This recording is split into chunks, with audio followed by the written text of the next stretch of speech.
करायचे असेल सचिन, तर तुला माननीय उद्धव ठाकरे यांच्या नेतृत्वाखाली काम करावं लागेल आणि तुझ्या भागाचा विकास करून घ्यावा लागेल. सचिननी मला काही फोटो दाखवले. सचिनच्या कारखान्याच्या एका सोहळ्याला अमित शहा आले होते. उद्धवजी, अमित शहा गृहमंत्री असताना काय मोळीचा कार्यक्रम होता आणि आज तो सचिन शिवसेनेच्या टीममध्ये सामील झालेला आहे.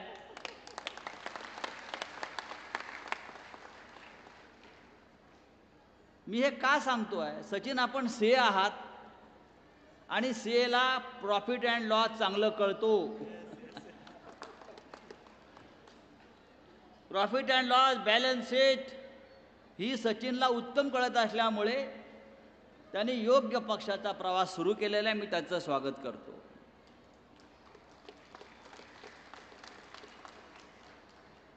मराठी तरुणांनी व्यवसाय करावा ही बाळासाहेब ठाकरेंची कायम इच्छा होती. उद्योगात पडा, स्वतःची निर्मिती करावी, नोकरी करणारे राहू नका, ते नोकरी देणारे व्हा, असं बाळासाहेब ठाकरे म्हणायचे. नोकऱ्या द्या. आज सचिनकडे मला पाहिलं होतं, असं वाटतं की बाळासाहेब ठाकरेंचं स्वप्न करणारा तरुण आहे, रोजगार देतो आहे, लोकांच्या कुटुंबांना आधार देतो आहे. हेच बाळासाहेबांचं स्वप्न होतं. नाहीतर तुमचे जे स्लीप बॉय होते, इकडे स्लीप बॉयज होते ना, या कारखान्याच्या गेटवर स्लिपा फाडत होते. स्लिपा फाडता फाडता हिंदुहृदय सम्राट बाळासाहेब ठाकरेंनी त्याला महाराष्ट्राच्या मंत्रिपदापर्यंत नेलं. उद्धवजींनी मंत्री केला आता पुन्हा. पण बहुधा पैठणची स्वाभिमानी माती आणि स्वाभिमानी रक्त त्याच्या धमन्यात नसावं, त्यांनी गद्दारी केली, बेईमानी केली. एका स्लीप बॉयला मंत्री करण्याची ताकद ही फक्त शिवसेनेमध्ये असू शकते. गेले असले तिकडे 50-50 खोक्यांसाठी.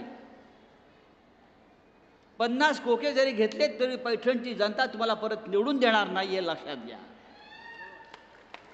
अजिबात नाही. या पैठण तालुक्याला फार मोठा इतिहास आहे. आज महाराष्ट्राची परिस्थिती आपण जी पाहतो आहोत, सर्वत्र अराजक माजलेला आहे. शेतकरी, कष्टकरी दुःखी आहे, हाहाकार आहे, अराजक आहे. इतिहास काळामध्ये अशाच प्रकारची परिस्थिती निर्माण झाली होती. छत्रपती शिवरायांच्या आधी या राज्याची जनता मरगळून पडली होती, दुबळी होऊन पडली होती. या महाराष्ट्राचं तेज हरपलं होतं, तेव्हा याच पैठणमधून एकनाथांनी आरोळी मारली होती. दार उघड बये दार उघड, त्याची पैठणची नगरी आहे. आणि आज या पैठणमधून उद्धवच्या आपल्याला पुन्हा एकदा या महाराष्ट्राला जागं करण्यासाठी, या मराठवाड्याला जागं करण्यासाठी आम्ही इथे आलेलो आहोत. आज असंख्य तरुण इथे उपस्थित आहेत आणि महाराष्ट्र आज माननीय उद्धव ठाकरे साहेबांच्या नेतृत्वाच्या अपेक्षेने उभा आहे. ही सुरुवात आहे. मी पुन्हा एकदा उद्धवजींना इतकं सांगेन, जिथे जिथे गद्दारी झाली आहे, ते पैठण असो, संभाजीनगर असो, वैजापूर असो, या मराठवाड्यामध्ये एकही गद्दार परत निवडून येणार नाही, अशा प्रकारचा चंग या मराठवाड्यानं बांधलेला आहे. आणि मी तुम्हाला खात्रीनं सांगतो, महाराष्ट्र जे शिवसेनेची सत्ता येणार आहे, त्या सत्तेमध्ये या मराठवाड्याचं योगदान हे सगळ्यात जास्त असणार आहे. आणि पैठणचा पुढला आमदार हा शिवसेनेचा आणि शिवसेनेचाच राहील. जय हिंद, जय महाराष्ट्र. धन्यवाद साहेब. पायाखाली जमीन आणि पाठीशी बाळासाहेबांचा आशीर्वाद आहे. जाऊन सांगा त्या गद्दारांना तुमची संजय राऊत साहेबांशी गाठ आहे. यानंतर अधिकचा वेळ न दवडता जितके ममताळू मायाळू तितकेच कणखर आणि पोलादी महाराष्ट्राचं लाडकं व्यक्तिमत्व आदरणीय श्री उद्धवजी ठाकरे साहेबांना आपण विनंती करूयात. द ब्रँड ऑफ महाराष्ट्र आदरणीय श्री उद्धवजी ठाकरे साहेब आपल्याला सर्वांना संबोधित करतील. जोरदार टाळ्यांचा गजर हात उंचावून आपण उद्धवजी ठाकरे साहेबांसाठी करायचा आहे. महाराष्ट्राचा मानबिंदू शिवसेनेचे प्रमुख उद्धवजी ठाकरे साहेब. जमलेल्या माझ्या तमाम हिंदू महाराष्ट्रप्रेमी शिवप्रेमी बांधवांनो भगिनींनो आणि मातांनो, मला कल्पना नाही की मी नेमका येताना पाऊस कसा आला. मला वाटतं की ज्या सर्व विषयाचा उल्लेख संजय राऊत यांनी केला, सचिन यांनी केला, गद्दारीचा कलंक पुसून टाकण्यासाठी पाऊस सुद्धा आपल्या मदतीला आलेला आहे. पैठणी संतांची भूमी आहेच. संत एकनाथ महाराजांनी बये दार उघड अशी हाक आपल्या आईला म्हणजे जगदंबेला मारली होती. त्याच एकनाथांच्या नावाला कलंक लावणारा दुसरा गद्दारनाथ जन्माला आलेला आहे. आणि त्याचा दुसरा चेला चपाटा इथला, ज्याला आपण सतत 5-5 वेळा निवडून दिला, पण निष्ठेचं पाणी त्याला कळलं नाही म्हणून गद्दारीची दारू प्यायला गेला. या गद्दाराला आता गाडल्याशिवाय आपल्याला स्वस्थ बसता येणार नाही. कारण ही गद्दारी केवळ शिवसेनेची नाही, गद्दारी केवळ उद्धव ठाकरेशी नाही, गद्दारी इथल्या पैठणशी आहे, पैठणकरांशी आहे, संतांची आहे आणि साहजिकच आहे संपूर्ण महाराष्ट्राशी यांनी गद्दारी केलेली आहे. गेल्या लोकसभा निवडणुकीमध्ये तुम्ही पाणी पाजलेलंच आहात. खरं म्हणजे हा पैठण, लोकसभा जालना, इथून सुद्धा तुम्ही आघाडी दिली. दुर्दैवाने इथला गद्दार तिथल्याऐवजी इथे उभा राहिला असता तर इथल्या इथेच तुम्ही आडवा करून टाकला असता. पण पलीकडे जाऊन उभा राहिला. कसा निवडून आला, कोणी निवडून दिला, कोणी गद्दाराला मतं दिली. लोक आता हात मारतात कपाळावर की अरे आम्ही काय करून बसलो, आमच्या मुलाबाळांचं भवितव्य या परवानावाल्याच्या हातामध्ये राहून टाकलं. हे दुर्दैव आहे. मी आपल्यासमोर येण्यापूर्वी वैजापूरला गेलो होतो. वैजापूरकरांना हाच प्रश्न मी केला की अरे कसं घडलं तुमच्या हातून? एक गद्दार निवडून येऊ कसा शकतो? जी एक महाराष्ट्राची शान आहे, अभिमान आहे, हा कलंक पूर्ण महाराष्ट्राला, शिवरायाच्या महाराष्ट्राला यांनी लावला. आणि तो कोणी लावला? जे वरती बसले त्यांचे बाप दिल्लीमध्ये. कारण याच मिंध्यानी सांगितलं होतं लोकसभा निवडणुकीच्या आधी की मोदी आणि शहाना मी खास धन्यवाद देतो की त्यांनी मला शिवसेना आणि निशाणी दिली. हे काम त्यांनी केलेलं आहे.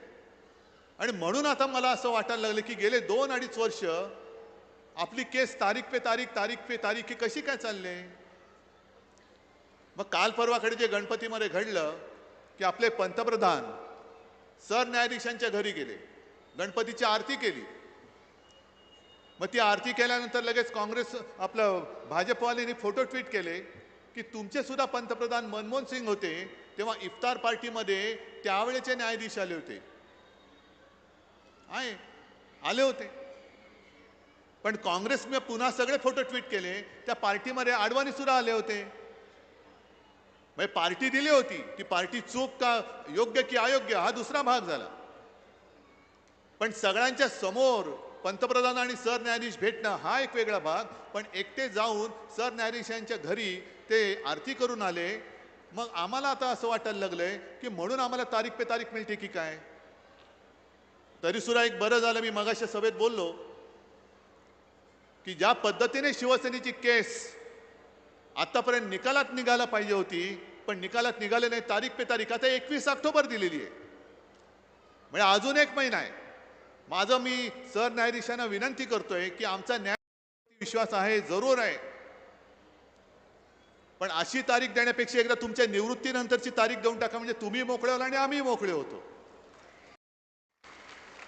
तरी बरं, एका बाबतीत मी सरन्यायाधीशांना धन्यवाद देतो की त्यांनी मोदी घरी येणार म्हणून गणपती बाप्पाला पुढची तारीख नाही दिली.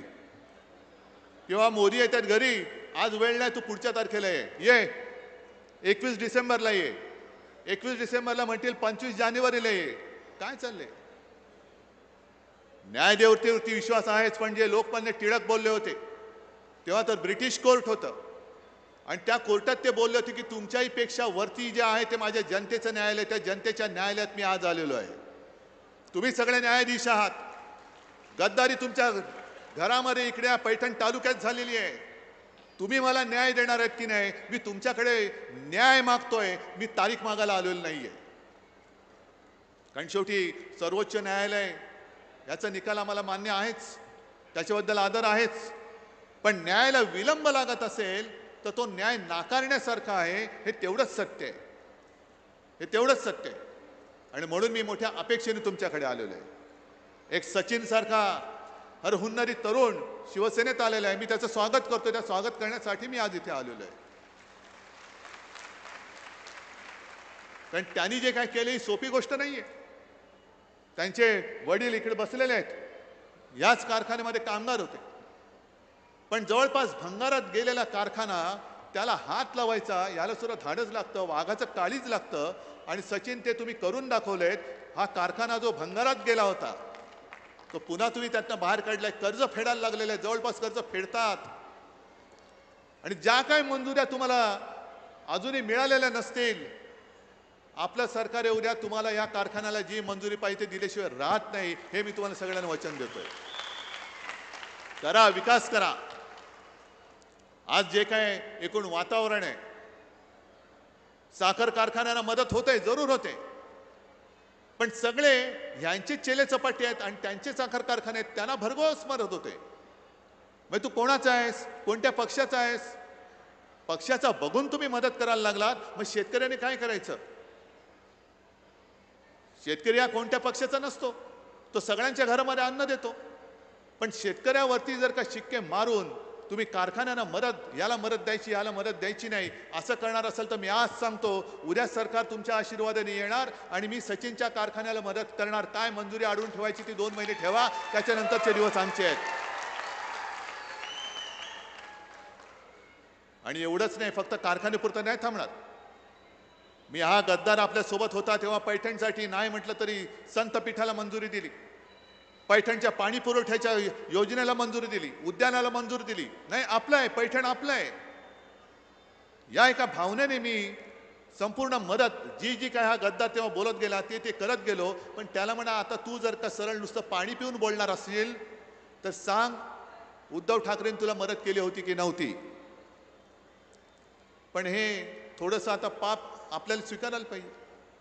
साधा स्लिप बॉय होता, निवडून दिला, आमदार झाला. 5 वेळा आमदार झाल्यानंतर मला असं वाटलं की हा निष्ठावान आहे, आता तरी याला मंत्री करावा, म्हणून मी त्याला मंत्री केला.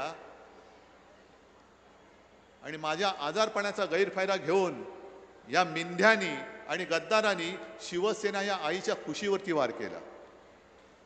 हे आईच्या, स्वतःच्या आईवरती वार करणारे आता लाडकी बहीण म्हणून जनतेमध्ये फिरतायत. त्या सगळ्या इथल्या माझ्या बहिणी बसल्यात, त्यांना सांगतो, त्यांना पहिल्यांदा विचारा, अरे आईवर वार करणारे तुझी अवलाद, तुझ्याकडनं आम्ही काय नाही अपेक्षित धरू. लाडकी बहीण ठीक आहे, पण सुरक्षित बहिणीचं काय? आज तिकडे बंगाल पेटलेलं आहे, आम्हाला इकडे सांगतात राजकारण करू नका. ही दुर्दैवी घटना आहे. राजकारण नाही, पण निषेध सुद्धा करायचं नाही.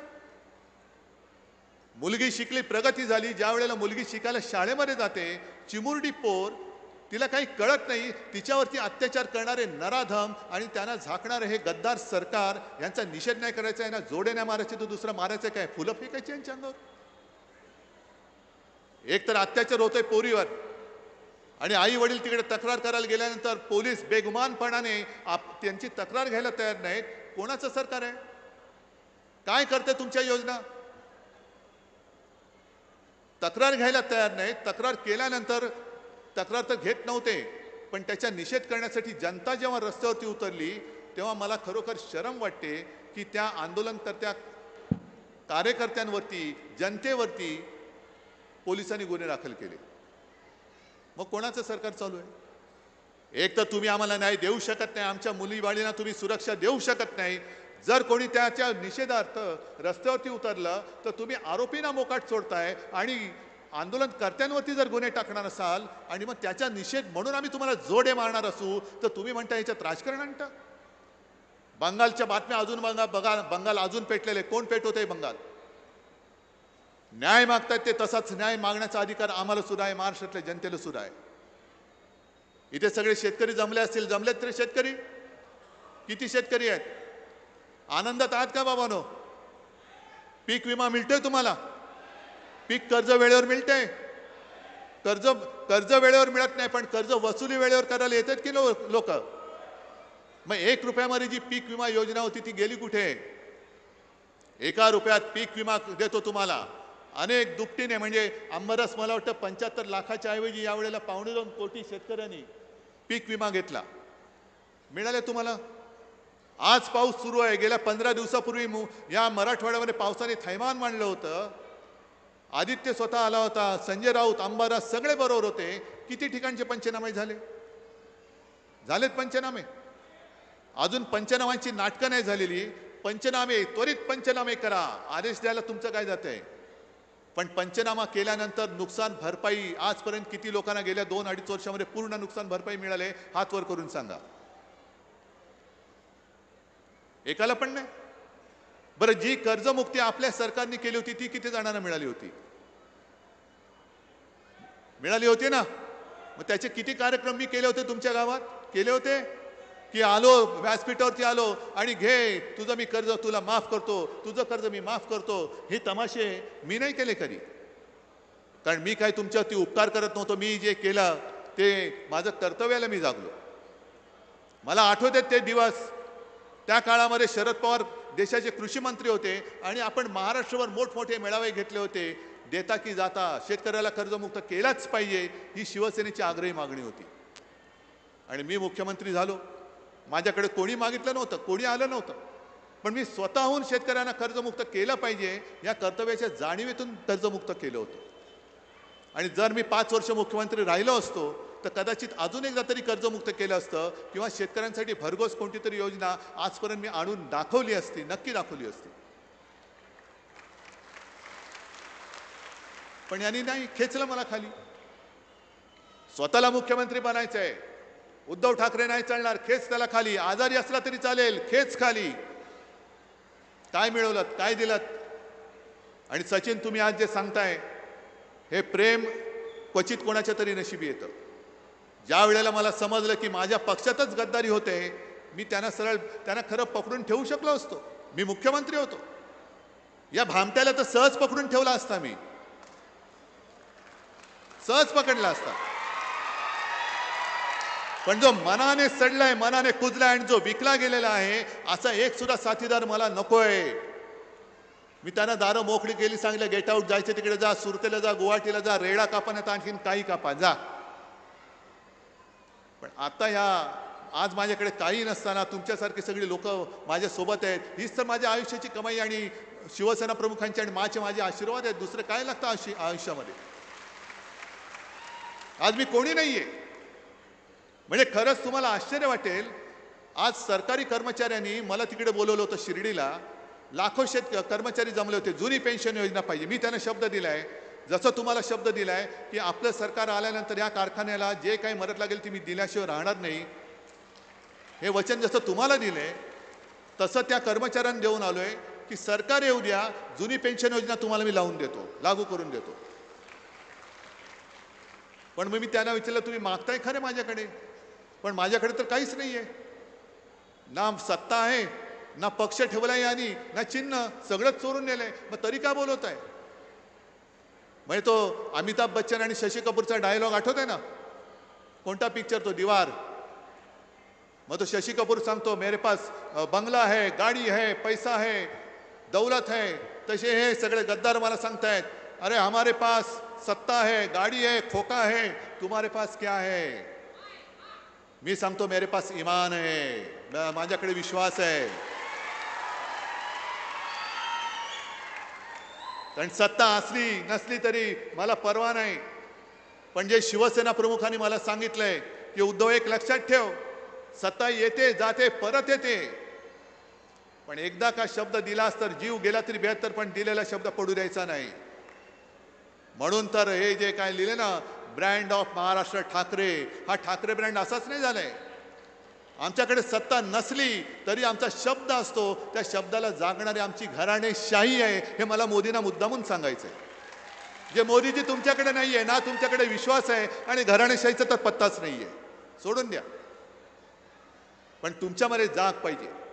जे गेल्या लोकसभा निवडणुकीमध्ये झालं की त्यांनी शिवसेना प्रमुखांचे फोटो लावले आणि खोटा प्रचार केला आपली पहिली निशाणी घेऊन. आता तुम्ही जसं घराघरामध्ये एक आमंत्रण दिलं सगळ्यांना, तसं घराघरामध्ये शिवसेनेची मशाल पोचवणं हे तुमचं काम आहे. शिवसेनेची मशाल, बाळासाहेबांची मशाल. आणि घराघरात मशाल गेल्यानंतर आजच गद्दाराला घाम फुटला असणार. घरात मशाल गेल्यानंतर त्याच्या बुडाला आग लागणारच आणि ती लावायलाच मी आलेलो आहे. हे असे गद्दार या पैठणमध्ये राजकारणामध्ये वळवळ करताना दिसता कामा नये. पैठणचं पावित्र्य या गद्दाराला कळलं नसेल, पण माझ्या या सगळ्या पैठणकरांना माहिती आहे की पैठणचं पावित्र्य काय आहे. आणि ते पैठणचं पावित्र्य, पैठणचं महत्त्व हे जपणं हे तुमचं काम आहे. मी जास्त मोठं भाषण करणार नाही. मी आज फक्त आणि फक्त सचिनच्या स्वागताला आणि तुमच्या दर्शनाला आलेलो आहे. फक्त तुमचं दर्शन घ्यायला आलेलो आहे. कारण गद्दारीनंतर मी इथे आलो नव्हतो. त्या गद्दाराला वाटलं असेल की आपल्याला सोडून दिला, तुला सोडायला नाही, तुला गाडायला आलेलो आहे. तुला सोडत नाही, अजिबात सोडणार नाही. बाकी सगळं ज्या वेळेला निवडणुका येतील तेव्हा येऊन आणखीन याचा समाचार घेईन. कारण थोडं थोडं बाकी ठेवलं पाहिजे. सगळंच आज उडवून टाकलं तर उद्या येऊन काय बोलणार. पण आज मी तुम्हाला सगळ्यांना धन्यवाद देतो. एवढ्या भर पावसात सुद्धा तुम्ही या मंडपात राहिलात. सचिन, तुम्हाला तुमचं मी स्वागत करतो. तुमच्या